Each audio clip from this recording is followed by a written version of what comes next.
아이가 공공장소에서 때를 쓸 때 어떻게 해야 될까요? 아마 많은 부모의 고민이 아닐까 싶습니다. 사람들이 많은 곳에서 들어 누우면 일단은 사람들 시선이 두려워서 안아주고 달래주기 쉬운데요. 김영훈 교수는 그때 단호하게 외면해야 한다고 이야기합니다. 아이가 들어 누워 떼쓰는 장소가 공공장소라고 해도 아이를 위해 외면해야 합니다. 단 2번만 외면해도 아이는 부모에게 떼쓰는 행동이 통하지 않음을 깨닫습니다. 자녀 양육과 교육은 모든 부모의 지대한 관심사입니다. 관련 서적도 셀 수 없이 많은데요. 그 중에서 어떤 책이 나의 자녀와 나에게 가장 적합한지를 찾는 것은 쉽지 않습니다. 그래서 추천을 받아서 읽긴 해야 하지만 가능한 한 여러 책을 접하면서 나와 자녀에게 맞는 양육 방법과 교육 방법을 찾아야 합니다. 자녀 양육과 교육은 결코 쉽지 않은데요. 마치 손에 올려놓은 커다란 비눗방울 같다고 해야 할까요? 만지려고만 하면 터질 것 같고 흔들거리며 손에서 떨어질 것만 같습니다. 그렇다고 가만히 놔두자니 불안한 것이죠.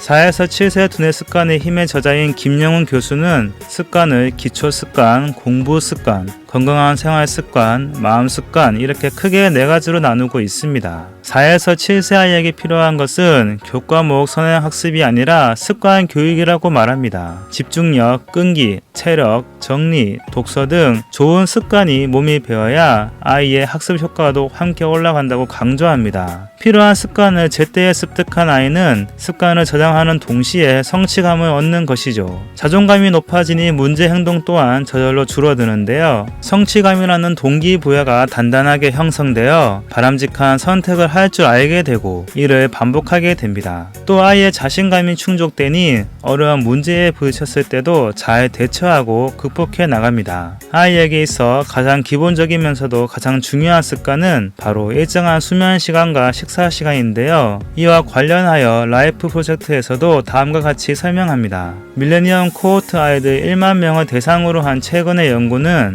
규칙적인 취침 시간과 좋은 행동 간의 연관성을 발견했다. 수면 습관이 어린아이들에게 미치는 영향을 조사한 최대 규모의 이 연구는 취침 시간이 행동 장애의 원인이라는 증거를 찾았다는 점에서 주목할 만했다. 어린 시절 내내 취침 시간이 불규칙한 아이들은 한 나이대에만 그랬던 아이들보다 문제 행동을 보일 가능성이 더 높았다. 김영훈 교수는 결정의 필요라는 개념을 통해 습관의 중요성을 설명합니다. 즉, 매 순간 무엇을 결정해야 되면 그때마다 피로가 누적되어 다른 생각을 처리할 여유를 빼앗는다는 것이죠. 간단한 예로 자녀를 밤에 재워야 되는데 매번 시간이 불규칙하다면 아이는 부모가 잠을 재우려고 할 때마다 내가 자야 되는지 안 자야 되는지 결정해야 되고 이는 아이를 더 피로하게 만든다는 것입니다. 이와 반대로 매일 10시에 재우는 집의 아이는 부모가 재우려고 할 때 아이는 따로 결정할 필요 없이 그냥 자는 것이죠. 아이를 키운 부모라면 무슨 말인지 충분히 이해하고 공감할 것입니다. 습관을 만들 때 가장 중요한 것은 반복과 보상인데요. 보상은 외적 보상만을 의미하지 않습니다. 가장 큰 보상은 향상 혹은 유능감입니다. 발전하고 성장하고 있다는 것을 경험하는 것은 큰 동기부여가 됩니다. 좋아하면 자주 하게 되고 자주 하게 되면 잘하게 됩니다. 잘하게 되면 몰입하며 행복을 느끼게 되고 더 자주 하게 되는 선순환 구조가 형성되는 것입니다. 선순환을 일으켜 더 좋아하게 되고 더 잘하게 됩니다. 이 원리가 좋은 습관을 만들 때도 동일하게 적용되는 것이죠. 부모가 자녀에게 적절한 환경과 교육을 제공하여 아이가 좋은 습관을 기르도록 도와야 하는데요. 예체능은 아이에게 자기관리법을 익히게 하며 인내하며 기다리는 훈련도 아이에게 필요하다는 점도 기억해야 합니다. 또한 소리내어 읽는 것도 중요하고 현악기는 좌뇌와 우뇌의 발달에 도움이 된다는 점도 유념해야 합니다.